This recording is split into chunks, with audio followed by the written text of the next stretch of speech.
अब गुंजन अपने पापा की बात मानकर एक्सरसाइज करना शुरू कर देती है, लेकिन गुंजन अभी भी सही ढंग से एक्सरसाइज नहीं कर रही थी। कभी वो चॉकलेट खाने लगती थी तो कभी करेले का जूस पीने से मना कर देती थी, लेकिन गुंजन के पिता ने उसे ये सब करने से रोका और उसके लिए जो सही है वो सब उससे करवाने लगे। गुंजन अब अपना वजन घटाने के लिए कड़ी मेहनत कर रही थी और अब धीरे धीरे गुंजन खुद ही जल्दी उठकर एक्सरसाइज करना शुरू कर देती है। 2 हफ्ते पूरे होने के बाद गुंजन फिर से रीअप्लाई करती है। गुंजन ने अपना वजन तो कम कर लिया था, लेकिन ऑफिसर कहते हैं वजन का तो ठीक है, लेकिन हाइट उसका क्या। गुंजन कहती है सर सिर्फ 1 सेंटीमीटर ही तो कम है। ऑफिसर गुंजन को अपने साथ ले जाते हैं और उसे पायलट की कुर्सी पर बैठाकर बताते हैं कि अगर पायलट की ऊंचाई कम होगी तो उसकी पहुंच भी कम होगी। लेकिन जब ऑफिसर गुंजन को ट्रिगर पकड़ने के लिए कहते हैं तो गुंजन के हाथ ट्रिगर तक आसानी से पहुंच जाते हैं और उसके पैर भी ब्रेक तक बड़ी आसानी से पहुंच रहे थे। ये देखकर ऑफिसर दंग रह जाते हैं क्योंकि ये संभव ही नहीं था। इसलिए ऑफिसर गुंजन के हाथ और पैर की लंबाई चेक करते हैं। गुंजन और उसके पापा दोनों टेंस थे। तभी ऑफिसर आकर बताते हैं कि आपकी बेटी की लंबाई भले ही 1 सेंटीमीटर छोटी थी, लेकिन उसके हाथ और पैरों की लंबाई रिक्वायरमेंट से 1.5 सेंटीमीटर ज्यादा है, यानी जिसे भगवान ने ही सिलेक्ट किया हो, भला हम उसे रिजेक्ट कैसे कर सकते हैं।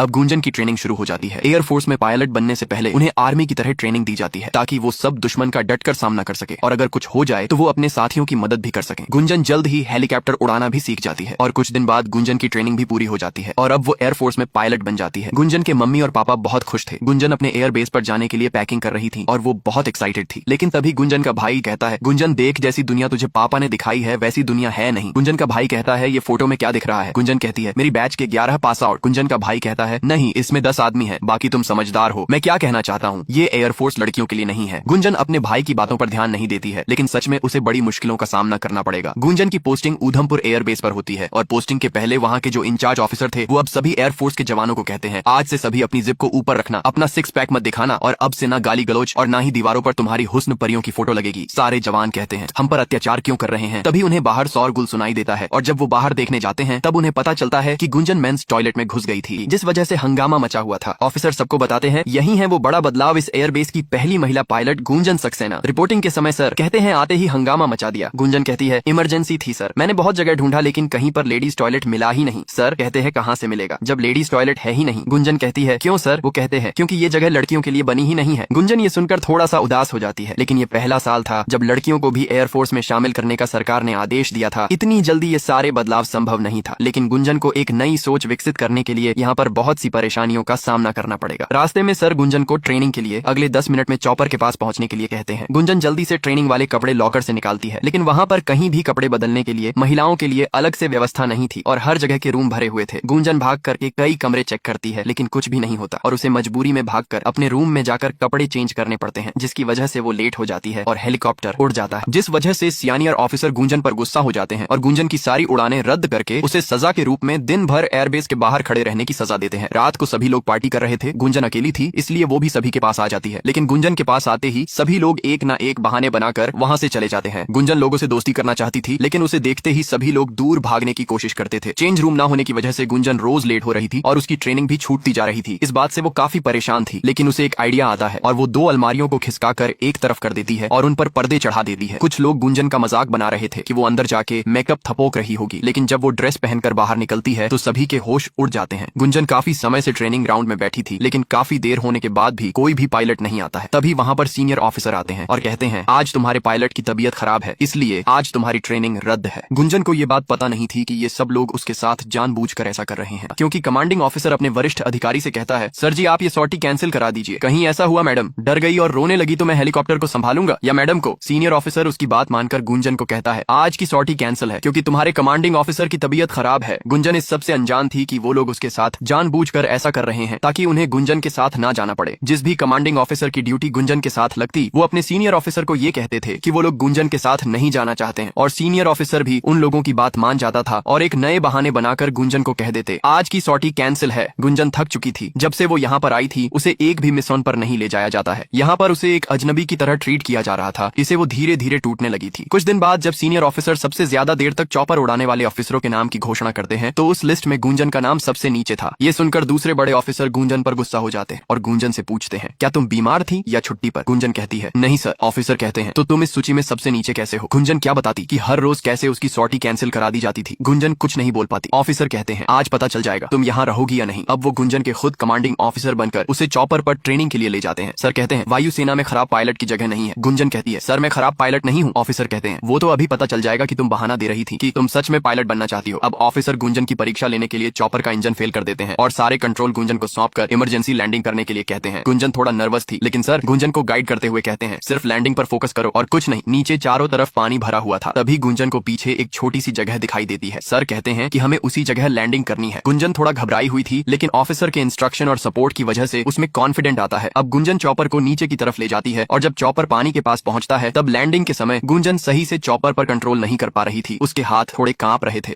अब गुंजन चॉपर को थोड़ा ऊपर उठाती है और उस पर पूरी तरह कंट्रोल करके सही जगह पर चॉपर की लैंडिंग करा देती है। इससे ऑफिसर बहुत खुश थे। वो गुंजन से पूछते हैं कि जब तुम्हें फ्लाइंग इतनी अच्छी आती है तो तुम्हारे फ्लाइंग आवर्स इतने कम क्यों हैं? गुंजन कहती है, अगर मैं कुछ बोलूंगी तो आप कहोगे एक्सक्यूज दे रही हूँ। ऑफिसर गुंजन की बात समझ जाते हैं और कहते हैं, कल से तुम्हारी एक भी सॉर्टी कैंसिल नहीं होगी क्योंकि अब मैं खुद तुम्हारा कमांडिंग ऑफिसर बनूंगा। गुंजन बहुत खुश थी क्योंकि काफी समय के बाद उसे किसी ऑफिसर ने समझा और अच्छे से ट्रेनिंग दी। अब हर दिन ऑफिसर गुंजन को ट्रेनिंग पर ले जाते हैं और चॉपर को किस तरह उड़ाया जाता है और उसे संभाला जाता है, ये सब गुंजन को सिखाते हैं। ऑफिसर गुंजन को बताते हैं कि अगर जगह चॉपर के लैंडिंग के लायक ना हो तो उसे किस तरह हवा में ही उड़ाए रख सकते हैं। गुंजन हर चीज बड़ी जल्दी से सीख रही थी और इस बार जब सबसे ज्यादा देर तक चॉपर उड़ाने वाले लोगों की लिस्ट बताई जाती है तो उसमें गुंजन का रैंक नंबर 1 था। गुंजन को यूं आगे बढ़ते देखकर कुछ लोगों का पेट पच नहीं रहा था, लेकिन अब गुंजन कॉन्फिडेंस के साथ आगे बढ़ रही थी और उसे जो चीज नहीं आती थी वो सब वो बड़े ऑफिसर से कहकर उनसे सीखती थी। लेकिन रास्ते में कुछ कांटे आने वाले थे जिनका सामना गुंजन को करना था। गुंजन की ट्रेनिंग अच्छे से चल रही है ये जानकर उसके पापा भी बहुत खुश थे। अब गुंजन अपने कॉन्फिडेंस की वजह से सबके साथ बैठकर डिनर करने लगती है। इससे सबके चेहरों का रंग उड़ जाता है। गुंजन एक मिशन के बारे में सभी को एक्सप्लेन कर रही थी, तभी वो पहले वाले सीनियर ऑफिसर उसे रोक देते हैं और शेखर को उस मिशन के बारे में एक्सप्लेन करने के लिए कहते हैं। गुंजन पूछती है, सर मैंने कुछ गलत किया है क्या? सर कहते हैं, कुछ नहीं, टेक योर सीट। गुंजन कहती है, तो फिर सर मेरी जगह ब्रीफिंग शेखर क्यों दे रहा है? सर कहते हैं, डिस्टर्ब मत करो गुंजन। गुंजन कहती है, आपको प्रॉब्लम क्या है मुझसे? सर कभी सॉर्टी कैंसिल हो जाती है और आज ब्रीफिंग भी कैंसिल हो गई। ऑफिसर गुस्से से चिल्लाते हैं। गुंजन कहती है, मैं बस आपसे एक सवाल पूछ रही हूँ, आपके पास जवाब है तो दे दीजिए। ऑफिसर गुस्से में कहते हैं, तुम्हें जवाब चाहिए था ना, इधर आओ। अब ऑफिसर गुंजन को शेखर से पंजा लड़ाने के लिए कहते हैं और आपको पता ही होगा क्या होगा। बार बार लगातार गुंजन के पंजा हारने पर भी उसे ऑफिसर मजबूर कर रहे थे। सबके सामने गुंजन शर्मिंदा हो रही थी। ऑफिसर गुंजन को आंसू पोंछने के लिए रुमाल देते हैं और कहते हैं, गुंजन डिफेंस में कमजोरों की जगह नहीं है। हमें जंग में आंसू बहाने वाले नहीं, खून बहाने वाले चाहिए। दुश्मन मासूम चेहरा और तुम्हारी बड़ी बड़ी आंखों में आंसू देखकर अपने इरादे नहीं बदलेगा। वहाँ लड़ना पड़ता है। हमारा काम है इस देश की रक्षा करना, न कि तुम्हें बराबरी का मौका देना। और अब से अगली बार कोई सवाल मन में आए तो ये सारी बातें याद कर लेना। सबके सामने ये सब फालतू बातें कही गई, लेकिन किसी ने भी कुछ नहीं कहा। गुंजन ने भी कभी नहीं सोचा था कि उसके साथ ये सब होगा। रात को गुंजन सोने की कोशिश कर रही थी, लेकिन पार्टी की आवाज की वजह से वो सो नहीं पा रही थी, जिससे गुस्से में गुंजन वहाँ जाती है और स्पीकर का वायर प्लग से निकाल देती है। ऑफिसर गुस्से में कहते हैं, ये क्या कर रही हो गुंजन, पागल हो गई हो क्या? गुंजन गुस्से में स्पीकर टेबल पर रखती है और कहती है, हाँ सर मैं पागल हो गई हूँ, अभी से नहीं, मैं तो पहले से ही पागल हूँ। मैं जो सोच रही थी कि मेहनत करके मैं भी इस यूनिट का हिस्सा बन जाऊंगी। सर मैं ही नहीं, मेरे पापा भी पागल थे, जो बचपन से कहते आए हैं कि कॉकपिट में बैठने वाला लड़का हो या लड़की, दोनों पायलट ही होते हैं। पागल है ना पापा सर, उन्हें क्या पता था मुझे यहाँ आकर अपने आप को साबित करने के लिए पंजा लड़ाना पड़ेगा। गुंजन कहती है, कुश्ती थोड़ी करने आई हूँ सर, मैं यहाँ पर प्लेन उड़ाने आई हूँ, उठाने नहीं। गुंजन के साथ जो कुछ भी अब तक हुआ और इन लोगों ने किया, उसका दर्द उसकी बातों में साफ साफ झलक रहा था। सर कहते हैं, गुंजन बस करो। गुंजन कहती है, नहीं सर आज आप सुनो, मुझे ना पता चल गया प्रॉब्लम क्या है। प्रॉब्लम मेरी कमजोरी बिल्कुल भी नहीं है, आपका डर है कि कहीं ये मैडम सर ना बन जाए, नहीं तो सल्यूट करना पड़ेगा, उसमें तो आपकी मर्दानगी खत्म हो जाएगी। गुंजन कहती है, सर मुझे इज्जत देने से आपकी इज्जत कम नहीं होगी, आई प्रॉमिस। गुंजन कहती है, छोड़िए सर, आपकी सोच, आपकी पार्टी और आपकी मर्दानगी आपको मुबारक। ये कहकर गुंजन अपना रेजिग्नेशन लेटर देकर ट्रेनिंग कैंप को छोड़कर वहाँ से चली जाती है। घर पहुंचने पर जब गुंजन के घर वालों को भी पता चला तो उसके घर वाले भी उसके इस फैसले पर उसे सपोर्ट करते हैं, लेकिन उसके बाद से ही गुंजन खोई खोई घर में रहने लगती है। ना तो वो घर से बाहर निकलती है, ना तो किसी से मिलने जाती है। गुंजन बचपन से ही पायलट बनना चाहती थी, लेकिन जो ट्रेनिंग कैंप में उसके साथ हुआ उस वजह से घर वालों को उसकी बहुत चिंता हो रही थी। गुंजन की मम्मी उसे घर से बाहर घूमने के लिए कहती है, लेकिन ऐसा लग रहा था गुंजन जीना ही भूल गई। गुंजन की एक दोस्त की शादी थी, इसीलिए उसकी मम्मी जबरदस्ती उसे वहाँ पर लेकर जाती है ताकि उसे अच्छा लगे। गुंजन को देखकर उसकी दोस्त बहुत खुश हो जाती है। उसे लग रहा था गुंजन उसकी शादी के लिए छुट्टी लेकर आई है, लेकिन गुंजन के साथ जो हुआ वो अपने दोस्त को सब बता देती है। गुंजन की दोस्त कहती है, मेरे साथ भी तो यही हुआ, गई थी मुंबई एक्टर बनने के लिए, लेकिन ऑडिशन दे देकर थक गई, लेकिन कुछ हुआ नहीं। कब तक अपने सपने के पीछे ऐसे ही भागती यार, इसलिए मैंने सब छोड़कर सोचा जिंदगी की नई शुरुआत करूं, शायद इसी में खुशी मिल जाए। अपने दोस्त की ये सब बातें सुनकर गुंजन सोच रही थी कि वो भी शादी करके सेटल हो जाए। गुंजन को एयरफोर्स से चिट्ठी आई थी कि उसे तुरंत वापस लौटना है। इस न्यूज से गुंजन के पापा बहुत खुश थे, लेकिन गुंजन कहती, मैं सोच रही हूँ कि एयरफोर्स छोड़कर सेटल हो जाऊं। ये सुनकर गुंजन के पापा आश्चर्यचकित हो जाते हैं। गुंजन कहती है, मेरी दोस्त शादी में बहुत खुश लग रही थी तो मैं सोच रही थी कि शादी कर लूं। गुंजन के पापा थोड़ा अलग जवाब देते हैं और कहते हैं, हाँ बेटा, शादी कर लेनी चाहिए, मेरा क्या है, कुर्ता पजामा तो रेडी है, जब तुम कहोगी मैं तो कन्यादान करने आ जाऊंगा। गुंजन ने एक्सपेक्ट नहीं किया था कि पापा ऐसा कहेंगे। गुंजन कहती है, ये क्या बोल रहे हो आप। गुंजन के पापा कहते हैं, जब तुम अपना करियर छोड़कर पराठे बनाना चाहती हो तो चलो बेटा हम पराठे बनाते हैं। अब गुंजन के पापा उसे सबक समझाने के लिए आलू निकालते हैं और कहते हैं, ये रही बेटा आलू, उबालो इन्हें। गुंजन को कुछ समझ नहीं आ रहा था। गुंजन के पापा कहते हैं, अच्छा तुम्हें थोड़ी आता होगा ना, चलो कोई नहीं। गुंजन के पापा उसे मसाला दिखाते हैं और कहते हैं, ये क्या है बेटा। गुंजन कहती है, ये सब क्या बोल रहे हो पापा। गुंजन के पापा समझाते हैं, बेटा तू वही करने जा रही है जो दुनिया के लोग एक लड़की से एक्सपेक्ट करते हैं कि वो अपने सपनों को छोड़कर सेटल हो जाए। गुंजन के पापा कहते हैं, मैं चाहता था तेरी माँ भी कुछ बने, लेकिन उसने वही किया जो उसने परिवार में सीखा, इसलिए मैंने तुझे कभी भी कोई ऐसी सीख नहीं दी जो तुझे आगे बढ़ने से रोक सके। गुंजन के पापा कहते हैं, मैंने सोचा था कि मेरी बेटी आसमान में उड़ना चाहती है, लेकिन आज तू ही कह रही है कि मेरे पंख काट के शादी कर दो। गुंजन के पापा कहते हैं, बेटा तेरी शादी का ख्याल सिर्फ तेरा ही नहीं, हम दोनों के सपनों की हार होगी। गुंजन बहुत देर तक सोचती रही कि उसे क्या करना चाहिए क्या नहीं, और आखिरकार उसने फैसला किया कि वो अपने और पापा के सपने को पूरा करेगी। रात को गुंजन बिना बताए एयरबेस वापस लौट जाती है और वो वहाँ पर अपनी रिपोर्ट करती है। फिर वो अपने गुरु ऑफिसर से क्षमा मांगती है और कहती है जो भी उसने किया गलत किया। उसके गुरु ऑफिसर कहते हैं, तुम कारगिल जा रही हो, पाकिस्तान के साथ युद्ध शुरू हो गया है, इसलिए तुम कल से श्रीनगर एयरबेस से ऑपरेट करोगी। गुरुजी कहते हैं, गुंजन इस वक्त हमारे देश को उसके बेस्ट पायलट की जरूरत है और मुझे उम्मीद है कि तुम अपने देश को झुकने नहीं दोगी। अब गुंजन अपने पापा को फोन करती है और कहती है, पापा मैं आपको कभी हारने नहीं दूंगी, ये मेरा वादा है। एयरबेस में सभी ऑफिसर के इकट्ठा होने पर उन्हें बताया जाता है कि पाकिस्तान की सेना LOC के रास्ते कारगिल के अंदर घुस आई है और वो पहाड़ों के ऊपर बेस कैंप बनाई छुपे हुए थे। इस वजह से उनकी लोकेशन को पहचानना इंडियन आर्मी के लिए मुश्किल हो रहा था, इसलिए इंडियन आर्मी ने एयरफोर्स की मदद मांगी। अब एयरफोर्स को दो काम करने थे, पहला दुश्मन की सेना की सही लोकेशन पता करके उन्हें खत्म करना और दूसरा रेस्क्यू ऑपरेशन करना।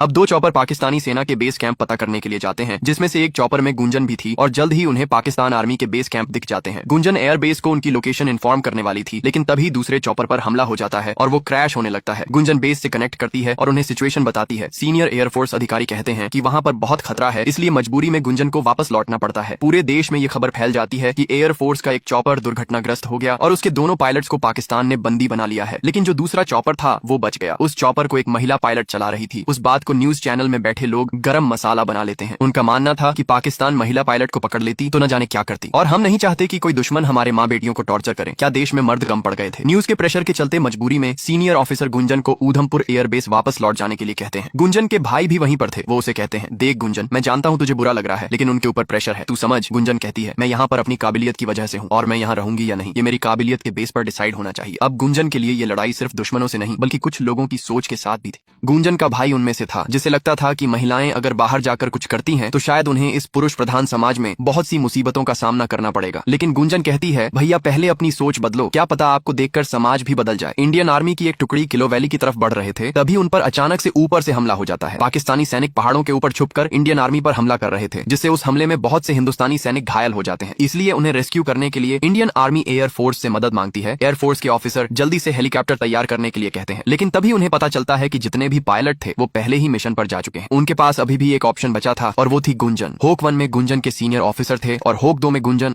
अपनी काबिलियत को साबित करने के लिए गुंजन के पास ये बहुत ही बढ़िया मौका था। जल्द ही उन्हें भारतीय सैनिक मिल जाते हैं। वैली क्लियर थी, उन्हें वहां पर कोई भी दुश्मन नहीं दिखता, इसलिए होक एक सैनिकों को रेस्क्यू करने के लिए जाता है और होक 2 यानी गुंजन ऊपर से दुश्मनों पर नजर रखती है। होक 1 जब जमीन पर लैंड करके सैनिकों को रेस्क्यू कर रहे थे, तभी गुंजन को पहाड़ों के ऊपर दुश्मन छुपे हुए दिखाई देते हैं। गुंजन होक 1 को इन्फॉर्म करती है, लेकिन सामने से कोई रिप्लाई नहीं आता। गुंजन बहुत कोशिश करती है उन्हें इन्फॉर्म करने की, लेकिन पाकिस्तानी सेना हॉक 1 पर लॉन्च पैड दागकर उसे डाउन कर देती है। गुंजन जल्दी से एयरबेस को सूचना देती है कि हॉक 1 डाउन हो चुका है। ऐसा वाले गुंजन से वहां की सिचुएशन के बारे में पूछते हैं। गुंजन कहती है, मैं हॉक 1 के पिकअप के लिए तैयार हूं सर, लेकिन एयरबेस वाले कहते हैं गुंजन वहां बहुत खतरा है। गुंजन कहती, सर नीचे 3 ऑफिसर फंसे हुए हैं, मैं उन्हें बचा सकती हूं, लेकिन एयरबेस वाले कहते हैं गुंजन तुमसे नहीं होगा। ये शब्द सुनते ही गुंजन को वो सारे पल याद आने लगते हैं जब गुंजन को कमजोर कहा गया था कि वो इस फील्ड में कुछ नहीं कर सकती। गुंजन इस स्टेज में कोई फैसला नहीं कर पा रही थी। तभी उसे अपने पापा की बात याद आती है कि कोई भी प्रॉब्लम का सोल्यूशन बेटा पिंजरे में कैद होना नहीं बल्कि पिंजरा खोलकर उड़ जाना है। अपने पापा की कही इसी बात की वजह से गुंजन ने फैसला किया कि वो उन्हें बचाएगी। एयरबेस से बार बार उसे वापस लौटने के लिए कहा जा रहा था, लेकिन गुंजन कुछ नहीं कहती है और हेलीकॉप्टर को लेकर गुंजन दुश्मनों को पीछे से जाकर करके उन पर हमला कर देती है। गुंजन के ऊपर से हमला करने के बाद जो पाकिस्तानी सेना भारतीय सेना को नुकसान पहुंचा रही थी वो कम हो जाता है और उस वजह से गुंजन चॉपर को लैंड कर पाती है। चारों तरफ गोलियां चल रही थी और गुंजन के जो सीनियर ऑफिसर थे वो चॉपर में फंसे हुए थे। गुंजन अपनी जान की परवाह किए बगैर उनकी जान बचाने के लिए युद्ध के बीच में भाग रही थी। गुंजन के सीनियर ऑफिसर सीट में फंसे हुए थे और चॉपर में चारों तरफ आग लगी हुई थी। गुंजन जल्द जल्दी से सीट बेल्ट काटने लगती है। चारों तरफ गोलियां चल रही थी, लेकिन गुंजन डरती नहीं है और उन्हें जल्दी से चॉपर से बाहर निकालकर सुरक्षित वहां से ले जाने लगती है। लेकिन तभी दुश्मन उनके चॉपर को लॉक करके लॉन्च पैड से रॉकेट फायर कर देता है। लेकिन गुंजन अपनी हिम्मत और साहस से सबको बचाकर एयरबेस पहुंचा देती है। सीनियर ऑफिसर गुंजन की आंखों में देख रहे थे और ऐसा लग रहा था शायद अब उन्हें अपने किए व्यवहार पर शर्मिंदगी महसूस हुई हो। अब वो गुंजन को अपने पास बुलाते हैं और फिर से पंजा लड़ाते हैं और अपने आप को हराकर गुंजन को जीताते हैं और उसे शुक्रिया कहते हैं। सभी लोग गुंजन के साहस की वजह से तालियां बजा रहे थे क्योंकि उसने 3 लोगों की जान बचाई थी।